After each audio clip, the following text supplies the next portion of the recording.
11th art students, welcome to online class. Today's subject accountancy, one of the part accounting equation for third unit. Okay va, third unit for books of prime entry. Books of prime entryல நம்ம ஒரு part பார்த்தோம். என்னது? Accounting equation asset increase ஆனால் என்ன, liabilities increase ஆனால் எப்படி இருக்கும், asset increase ஆகுது, லைபிலிட்டிஸும் இன்க்ரீஸ் ஆகும். அதே மாதிரி அசட்ஸ் டிக்ரீஸ் ஆகுது, அனதர் அசட்டும் டிக்ரீஸ் ஆகுது. ஃபர்னிச்சர் வாங்குறாங்க, கேஷை கொடுத்து வாங்குறாங்க. அப்படிங்கும்போது என்னது? ஒரு அசட் இன்க்ரீஸ் ஆகும், ஒரு அசட்டு டிக்ரீஸ் ஆகும். ஓகேவா? இது மாதிரி நம்ம அந்த ஈக்குவேஷனை பார்த்தோம். எப்பயுமே asset equal to liability plus capital. ஓகேவா? கேபிட்டல் ப்ளஸ் லைபிலிட்டி எப்படி வேணாலும் நீங்கள் எடுத்துக்கலாம். சரியா? இப்போ ஒரு இல்லுஸ்ட்ரேஷன் இதில் ஒரு 2 மார்க்கோ 3 மார்க்கோ இந்த சம்மை கன்வெர்ட் பண்ணி கேட்கலாம். 2 ஈவெண்ட்டு 3 ஈவெண்ட்டு கொடுத்து கேட்கலாம், இல்லை 6 ஈவெண்ட்டு கொடுத்து 3 மார்க்காகவும் கேட்கலாம். இந்த சம் முக்கியம். Complete missing item. இப்போ இந்த அமௌண்ட் மிஸ்ஸிங் ஐட்டம் நம்ம எப்படி ஃபர்தராக கண்டுபிடிக்கிறது அப்படின்னு சொல்லி பார்க்குறோம். அசட் நம்மளுக்கு கொடுத்துருக்குறான், சில இதை அசட் கண்டுபிடிக்க சொல்லுவான், லைபிலிட்டி கண்டுபிடிக்க சொல்லுவான், கேபிட்டல் கண்டுபிடிக்க சொல்லுவான். இப்போ என்ன பண்ணுறாங்கன்னா பாருங்கள், ஃபஸ்ட்டு ஏ பார்ட்டு பாருங்கள். 30,000 அசட் சொல்லிட்டான், லைபிலிட்டிஸ் 20,000 சொல்லிட்டான். அப்போ அசட் ஈக்குவல் டு லைபிலிட்டி, இதை லைபிலிட்டிஸ் ப்ளஸ் கேபிட்டல்ஸ் எதுனா ஓவரால் லைபிலிட்டி. நல்லா புரிஞ்சுக்கோங்க, லைபிலிட்டி ப்ளஸ் கேபிட்டல்ஸ் எதுனா ஓவரால் லைபிலிட்டி, இது ஓவரால் அசட்டு. அப்போ அசட் ஓவரால் 30,000 வேல்யூனா லைபிலிட்டி 20,000 தான் இருக்குது. அப்போ கேபிட்டல் என்னவாக இருக்கும் அப்படின்னா, இங்கே ஈக்குவல் டு இந்தாண்டு இருக்கிறதுனால நம்ம என்ன பண்ணிக்கிறோம், அசட் ஈக்குவல் டு லைபிலிட்டின்னு இருக்கா, ஈக்குவல் டுக்கு இருக்கிறது இந்தாண்டு இருக்கிறதுனால நம்ம மைனஸ் பண்ணிக்கிறோம். 30,000 மைனஸ் 20,000 லெஸ் பண்ணிங்கன்னா நம்மளுக்கு 10,000 கிடச்சிரும். அப்போ லைபிலிட்டி சைடு 20 + 10 30, அசட் சைடு 30,000 வந்துடுச்சு. கீழே அடுத்தது பி பாருங்கள், 60,000 அசட்டு, லைபிலிட்டிஸ் 25,000. அப்போ லெஸ் பண்ணிங்கன்னா நம்மளுக்கு எவ்வளோ வரும், 35,000 வந்துடும். ஓகேவா? அடுத்தது சி பாருங்கள், அசட் வேல்யூ தெரியாது, ஆனால் லைபிலிட்டிஸ் கேபிட்டல் வேல்யூ தெரியும். இங்கே 25,000 ஒரு 30,000, அப்போ 55,000 என்னது அசட்டு, லைபிலிட்டிஸ் டோட்டல் 55,000, அசட்டும் 55,000 தான். சரியா? அதை எடுத்துக்கிறீங்க. 10,000 + 80,000 90,000 வருது, டி பார்ட்டு. ஓகேவா? அது என்னது அசட்டு.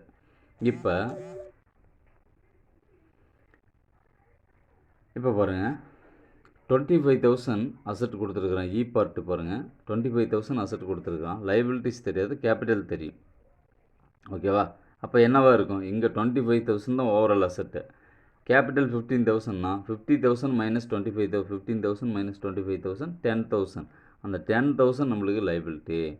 இங்கே பாருங்கள், 40,000 அசட் கொடுத்துருக்குறான் எஃப் பார்ட்டு, லாஸ்ட்டாக கேபிட்டல் 30,000 கொடுத்துருக்குறான். அப்போ 30,000 மைனஸ் 40,000 10,000. அப்போ 10,000 போட்டிங்கன்னா இங்கேயும் 40,000 வரும், அசட் சைடும் 40,000 வரும். அப்போ ரெண்டு பக்கமுமே டேலி ஆகும். இது மாதிரி மிஸ்ஸிங் ஐட்டம் ஒரு சம்மு கேட்போம். சரியா? இல்லுஸ்ட்ரேஷன் 2 பார்க்கலாம்.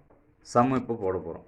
சரியா? அக்கௌண்டிங் ஈக்குவேஷன் எப்படி போடணும், அக்கௌண்டிங் ஈக்குவேஷன் எந்த மெத்தடில் போடணும் அப்படின்னு சொல்லி பார்க்குறோம். அக்கௌண்டிங் ஈக்குவேஷன் எப்பயுமே டிரான்சாக்ஷன் என்னென்னா அப்படின்னு ஃபஸ்ட்டு எழுதிக்கணும். அசட்டில் என்னென்ன வருதுன்னு தனித்தனியாக டேபிள் போட்டுக்கணும். ஓவரால் அசட்டுக்கு மேலே காலம் போட்டுக்கிட்டு டேபிள் போட்டுக்கணும். இடையில ஈக்குவல் அப்படின்னு ஒரு வார்த்தை பாருங்கள், ஈக்குவல் கொடுத்துருக்குறானா, எல்லா இதுக்குமே ஈக்குவல்னு கொடுத்துருக்குறானா, கொடுத்துட்டு இந்த பக்கம் நம்மளுக்கு என்ன பண்ணணும், லைபிலிட்டிஸில் கேபிட்டல், அதர் லைபிலிட்டி என்ன, கிரெடிட்டர்ஸ் இருக்கலாம். பாரு, இந்த சம்மில் கிரெடிட்டர்ஸ் கொடுத்துருப்பான், அடுத்த சம்மில் பாரு பேங்க் லோன் கொடுத்துருப்பான், அடுத்த சம்மில் பாரு மொத்தமாக லைபிலிட்டின்னு சொல்லியிருப்பான். ஓகேவா?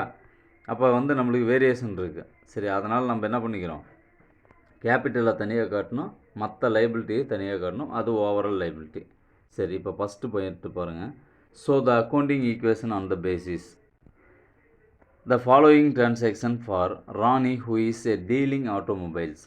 அதாவது அக்கௌண்டிங் ஈக்குவேஷன் என்ன டிரான்சாக்ஷன் கொடுத்துருக்குறாங்கன்னா, ராணி அப்படிங்கிறவங்கள்ட்ட அவங்க யார்கிட்ட டீலிங் பண்ணாங்க, ஆட்டோமொபைல் சம்மந்தமாக என்னென்ன டீலிங் பண்ணாங்க அப்படிங்கிறத கொடுத்துருக்குறாங்க.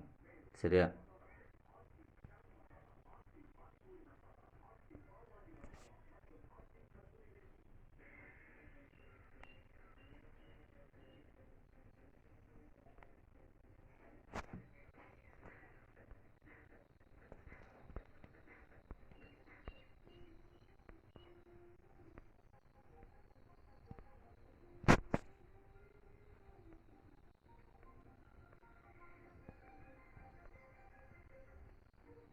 ஓகே, இப்போ பாருங்கள்.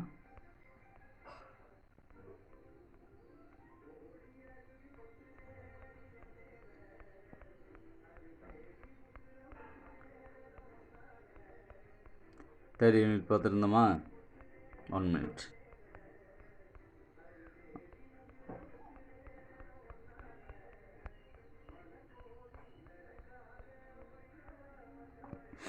ஓகேப்பா, இப்போ பாருங்கள்.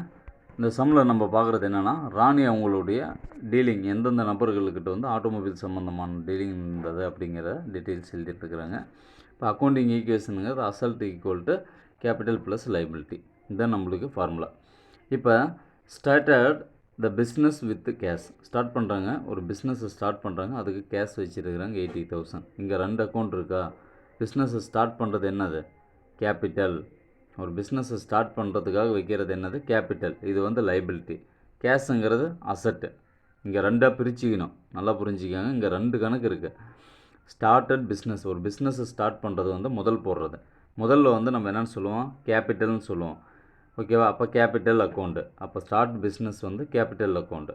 ஆனால் எதை வச்சுட்டு ஸ்டார்ட் பண்ணுறீங்க? கேஷை வச்சுட்டு ஸ்டார்ட் பண்ணுறீங்க. நம்ம ஸ்டார்ட் பிஸ்னஸை வந்து நம்மளுக்கு கேபிட்டல்னு சொல்கிறோமா? அப்போ கேபிட்டலுங்கிறது லைபிலிட்டி. ஏன்னா அதை வச்சுட்டு தான் நீங்கள் பொறுப்பாக ஒரு தொழிலுக்கு போட போகிறீங்க. ஆனால் உங்கள் சொத்து என்ன இருக்குது? பணம் இருக்குது. அப்போ கேஷ். ஓகேவா? Cash account. இப்போ கேஷுங்கிறது அசட்டும், கேபிட்டலுங்கிறது நம்மளுக்கு என்னது? லைபிலிட்டி பிரிக்கிறோம். இப்போ அந்த டேபிள் போட்டுச்சா? ஃபஸ்ட்டு ட்ரான்சாக்ஷனில் கேஷ் அப்படின்னு கொடுத்தாச்சு. அசட்டில் ஃபஸ்ட்டு என்ன ட்ரான்சாக்ஷன் சம்மந்தமாக வருது? கேஷ் சம்மந்தமாக வருது. செகண்டு கேபிட்டல் சம்மந்தமாக வருது. தேர்டு பாருங்கள், குட்ஸ் பவுட் ஆன் கிரெடிட் ரமேஷ். அப்போ ரமேஷுங்கிறவர் யார்? குட்ஸ் பவுட், நம்மளுக்கு பொருளை அனுப்புனவர். நம்மளுக்கு பொருளை அனுப்புனவன் யார்? கிரெடிட்டர்ஸ், கடன் இந்தோர். நல்லா புரிஞ்சுங்க. நாம் யாருக்காவது கஸ்டமருக்கு பொருளை கொடுத்துருந்தோம்னா நாம் டெப்டார்ஸ், அவன் கொடுக்க வேண்டியவன் டெப்டார்ஸ். நம்மளுக்கு பொருள் அனுப்பினவன் யாருன்னா கிரெடிட்டர்ஸ். அப்போ இந்த ரமேஷுங்கிற பர்சன் யார்? கிரெடிட்டர்ஸ். அப்போ கிரெடிட்டர்ஸ் எந்த பக்கம் வரும்? லைபிலிட்டிஸில் வரும். ஓகேவா?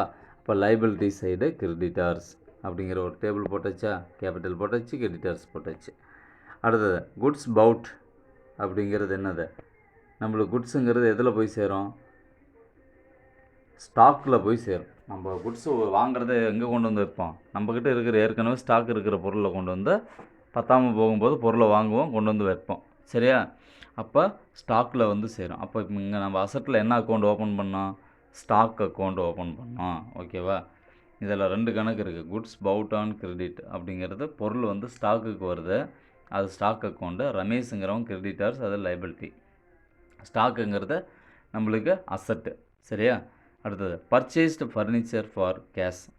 இப்போ பணத்தை கொடுத்துட்டு ஃபர்னிச்சர் வாங்கிட்டு வரோம். அப்போ உள்ளே என்ன வருது? ஃபர்னிச்சர் வருது. அப்போ ஃபர்னிச்சர் அக்கௌண்ட். ஓகேவா? Furniture account debtor to cash. அப்போ கேஷ் வெளியில் போகுது, ஃபர்னிச்சர் உள்ளே வருது. அப்போ 2 கணக்கு இருக்குது. Furniture account, cash account. கேஷுங்கிறது அசட்டை சேரும், ஃபர்னிச்சர் அக்கௌண்ட்டுங்கிறது என்னது சேரும்? அசட்டை தான் சேரும்.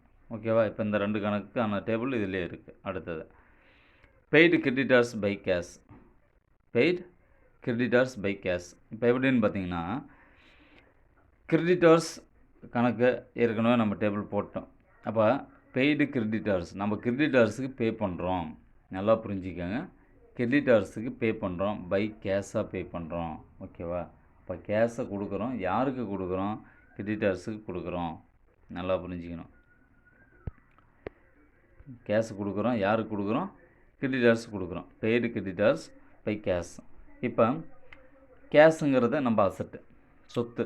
ஓகேவா? கேஷுங்கிறது என்னது? நம்ம அசட்டில், சொத்தில் இருந்து ஒரு அமௌண்ட் எடுத்து, சரியா, அந்த கடன் கொடுக்க வேண்டிய பொருள் அனுப்பினோம் பற்றியா கடனுக்கு, அவனுக்கு நம்ம கொடுக்குறோம். அவன் தான் கிரெடிட்டர்ஸ். அப்போ கிரெடிட்டர்ஸுக்கு போய் சேருதா? 2 கணக்கு வருதா? அப்போ பணத்தில் குறையும், கிரெடிட்டர்ஸுக்கு கொடுத்துருவோம். சரியா? அடுத்தது பர்ச்சேஸ்டு குட்ஸ் ஃபார் கேஷ். அப்போ குட்ஸை வந்து கேஷ் கொடுத்து பர்ச்சேஸ் பண்ணுறீங்க, கேஷுக்கு பர்ச்சேஸ் பண்ணுறீங்க. கேஷுக்கு எப்படி பர்ச்சேஸ் பண்ணுவீங்க? பணத்தை கொடுத்துட்டு பொருள் வாங்கிட்டு வரீங்க. அப்போ பொருள் உள்ள வந்து எங்கே சேரும்? ஸ்டாக்கில் சேரும். பொருள் வந்து எங்கே சேரும்? ஸ்டாக்கில் சேரும். பணம் வந்து வெளியில் போவோம். அப்போ 2 ஈவெண்ட்டும் அசட்லேயே நடக்கும். 2 ஈவெண்ட் எங்கே நடக்கும்? அசட்லேயே நடக்கும். நல்லா புரிஞ்சுக்கணும். 2 ஈவெண்ட்டுமே அசட்டில் நடக்கும். அப்போ கொடுக்குறோம், வாங்குகிறோம். சரியா? பணத்தை கொடுத்துட்றோம், பொருளை வாங்கிக்கிறோம். ஓகேவா? அடுத்தது பெய்டு ரெண்ட் பை கேஷ். ரெண்ட்டுங்கிறது என்னது? வாடகை பே பண்ணுறீங்க, கேஷாக பே பண்ணுறீங்க. ஏற்கனவே நம்மக்கிட்ட சொத்தில் பணம் இருக்குது, அந்த பணத்தை எடுத்து வாடகை கொடுக்குறீங்க. வாடகைங்கிறது ரெஸ்பான்சிபிலிட்டி. ஓகேவா? ரெண்ட்டுங்கிறது நம்மளுக்கு இங்கே என்னது? ஒரு ரெஸ்பான்சிபிள் அமௌண்ட்டு தான். அது எதில் சேரும் அப்படின்னு சொல்லி பார்த்தீங்கன்னா, இப்போ வாடகை கொடுத்துட்டீங்க, பணத்தை எடுத்து கொடுத்துட்டீங்க, லைபிலிட்டிலையும் குறையும், கேபிட்டல்லையும் குறையும். நம்ம முதல் போட்டோம்ல, அதில் வாடகை எடுத்து கொடுத்தோம்னு என்ன ஆகும்? குறையுமா குறையாதா? குறையும். அப்போ கேபிட்டலில் ரெண்ட்டு குறையும். சரியா? நல்லா புரிஞ்சுங்க. கேபிட்டலில் ரெண்ட்டு குறையும், வாடகை குறையும். இப்போ முதல் பணத்தில் இருந்து மாதம் மாதம் வாடகை எடுத்து கட்டிட்டு வரீங்கப்பா. இப்போ வாடகை கொடுத்துட்டோம்னா அவனுக்கு கடன் ஒழிஞ்சுதா? அப்போ குறையுதா? அப்போ வந்து ரெஸ்பான்சிபிலிட்டி குறைஞ்சதுன்னு அர்த்தம். சரியா? அப்போ அங்கே மைனஸ். ஓகேவா? அதே கேஷ் அக்கௌண்ட்டில் என்ன ஆகும்? குறையும். கேஷ் அக்கௌண்ட்லேருந்து பணம் போயிடும், வாடகையும் கொடுத்துட்டோம், ரெண்டுமே குறைஞ்சிருச்சு. அப்போ லைபிலிட்டிஸ் பக்கமும் குறைஞ்சிருச்சு, அசட் பக்கமும் குறைஞ்சிருச்சு. அதுதான் இப்போ வந்து சொல்லியிருக்கிறோம். சரியா? இப்போ பாரு, அக்கௌண்டிங் ஈக்குவேஷன் போடுறீங்க. இந்த books of Rani accounting equation. Rani books of accounting equation heading போட்டு டிரான்சாக்ஷன் பிரிக்கிறீங்க. இங்கே மேலே இருக்கிற ஒவ்வொரு டிரான்சாக்ஷனும் பர்டிகுலராக எழுதுறீங்க. அந்த டிரான்சாக்ஷன் எடுத்து இதாக பாருங்கள், இது மாதிரி எழுதணும். எழுதுறதுக்கு முன்னாடி ஈக்குவேஷன் அப்படிங்கிறத நம்ம எப்படி தெரிஞ்சுக்கணும் அப்படின்னு சொல்லி பார்த்தோம்னா, ஒவ்வொரு ஈவெண்ட்டுக்கும் கூட்டணும். ஒவ்வொரு ஈவெண்ட்டுக்கும் கோடு போட்டு என்ன பண்ணணும்? கூட்டணும். கேஷ் லெவலில் இருக்குது, ஸ்டாக் லெவலில் இருக்குது, ஃபர்னிச்சர் லெவலில் இருக்குது. இந்தாண்ட லைபிலிட்டிஸ் பக்கம் வந்து அசட்டை கூட்டிட்டோம், லைபிலிட்டிஸ் பக்கம் கேபிட்டல் லெவலில் இருக்குது, கிரெடிட்டர்ஸ் எவ்வளோ இருக்குதுன்னு சொல்லி கோடு போட்டிருக்கிறாங்க பார்த்தீங்களா? போட்டு கீழே கூட்டணும். சரியா? இப்போ எது கொடுத்துருக்குறானோ ஃபஸ்ட் ஈவெண்ட் எழுதிக்கிறீங்க, எதில் கொடுத்துருக்குறானோ அதில் எழுதணும். இப்போ பார்த்தீங்கன்னா ஃபஸ்ட்டு எடுத்துக்கிறோம், ஸ்டார்டட் பிஸ்னஸ் வித் கேஷ் 80,000. இப்போ பிஸ்னஸ் ஸ்டார்ட் பண்ணுறதுல இங்கே 2 அக்கௌண்ட் வரும். ஒன்று கேபிட்டல், கேபிட்டலுங்கிறது லைபிலிட்டி, இன்னொன்று கேஷுங்கிறது அசட்டு. அப்போ லைபிலிட்டி ரெண்டுமே என்னது? சேம் தான். இப்போ என்ன பண்ணுறீங்க? ஸ்டார்டட் பிஸ்னஸ் வித் கேஷ்னு எழுதிட்டீங்க. கேஷ் காலம் இருக்கா? நம்ம பிரிச்சுட்டோமா? ஒவ்வொரு காலமையும் ஃபஸ்ட்டு நான் எதுக்கு முன்னாடி படிங்க சம் அப்படிங்கிறனா, இந்த டேபிளை பிரிச்சுக்கலாம். பிரித்து எடுத்து டேபிளில் எழுதிக்கிட்டோம்னு வச்சுக்க, நம்மளுக்கு ஈஸியாக போடுறதுக்கு ஈஸியாக இருக்கும். ஓகேவா? இப்போ என்ன பண்ணுறீங்கன்னா, கேஷ் காலமில் 80,000 போட்டுக்கிட்டீங்க. சரியா? கேஷ் அக்கௌண்ட்டு தானே வருது. இன்னொரு அக்கௌண்ட் என்ன வருது? கேபிட்டல். அப்போ கேபிட்டல் அக்கௌண்ட்டில் 88,000 போட்டுக்கிட்டீங்க. ரெண்டையும் டோட்டல் பண்ணுங்கள். மேலே 80,000 கீழே 80,000 தான். அப்போ ஈக்குவேஷன் எழுதணும். ஈக்குவேஷன் ஃபஸ்ட்டு ஈவெண்ட்டுக்கு ஈக்குவேஷன் எவ்வளோ? 80,000. ஸ்டாக்கில் எதுவும் கிடையாது, ஃபர்னிச்சரில் எதுவும் கிடையாது, கேபிட்டலில் 80,000, கிரெடிட்டர்ஸில் எதுவும் கிடையாது. முடிஞ்சு போச்சு. இப்போ ரெண்டு பக்கமும் டேலி ஆகுதா? அசட் சைடு 80,000, ஃபஸ்ட்டு ஈக்குவேஷன்லேயே பாருங்கள், அசட் சைடு 80,000, லைபிலிட்டி சைடு 80,000. அடுத்தது கிரெடிட் பர்ச்சேஸ், கடனுக்கு வாங்கினது. ஓகேவா? கிரெடிட்டுக்கு வாங்கினது. இப்போ கிரெடிட்டுக்கு வாங்கினோன்னா பொருளை தான் வாங்குறீங்க. கிரெடிட்டுக்கு பர்ச்சேஸ் பண்ணுறீங்க, பவுட் குட்ஸு. ஓகேவா? பொருளை பர்ச்சேஸ் பண்ணுறீங்க, ஸ்டாக்கில் கொண்டு வந்து வைப்பீங்க. அப்போ ஸ்டாக்கில் சேருமா? 10,000 வந்து என்ன ஆகும்? ஸ்டாக்கில் சேரும். புதுசாக ஒரு 10,000 பொருள் வந்து ஸ்டாக்கில் சேரும். அப்போ நீங்கள் ஸ்டாக்கில் மட்டும்தான் எழுதணும். ஓகேவா? அசட்டில் ஸ்டாக் காலமில் மட்டும்தான் எழுதணும். யார் கொடுத்தாங்க? கிரெடிட்டர்ஸுக்கு கடனுக்கு வாங்கிட்டு வந்துருக்கோம். ஓகேவா? யாருக்கிட்ட வாங்கிட்டு வந்தோம்? கிரெடிட்டர்ஸ் கணக்கில் வாங்கிட்டு வந்தோம். அப்போ கிரெடிட்டர்ஸ் கணக்கில் 10,000 எழுதிக்கிறீங்க. இப்போ ஈக்குவேஷன் டோட்டல் போட்டிங்கன்னா கேஷில் 80,000 இருக்குது, ஸ்டாக்கில் 10,000 இருக்குது, கேபிட்டல் 80,000 இருக்குது, கிரெடிட்டர்ஸில் 10,000 இருக்குது. அப்போ இந்த பக்கம் 90,000 இருக்குது, இந்த பக்கம் 90,000 இருக்குது. டேலி ஆயிடுச்சா? அடுத்தது கேஷ் பர்ச்சேஸ் ஆஃப் ஃபர்னிச்சர். இப்போ ஃபர்னிச்சர் வாங்குறீங்க, நல்லா புரிஞ்சுக்கோங்க. ஃபர்னிச்சர் வாங்குறீங்க, பொருள் உள்ளே வருது. ஃபர்னிச்சர் என்ன ஆகுது? உள்ளே வருது, சொத்துக்கு உள்ளே வந்துடுச்சு. ஆனால் பணம் வெளியில் போயிடுச்சு. 6,000 மதிப்பு இருக்கிற ஃபர்னிச்சர் வாங்கும்போது நம்மளுக்கு பொருள் உள்ளே வருது. ஆனால் பணத்தில் இருந்து என்ன ஆகுது? குறையுது. அதனால் மைனஸ் பண்ணிக்கிறோம். பணத்தில் என்ன பண்ணிக்கிறோம்? மைனஸ் பண்ணிக்கிறோம். மேலே 80,000 ஈக்குவேஷனில் இருக்கா? ஓகேவா?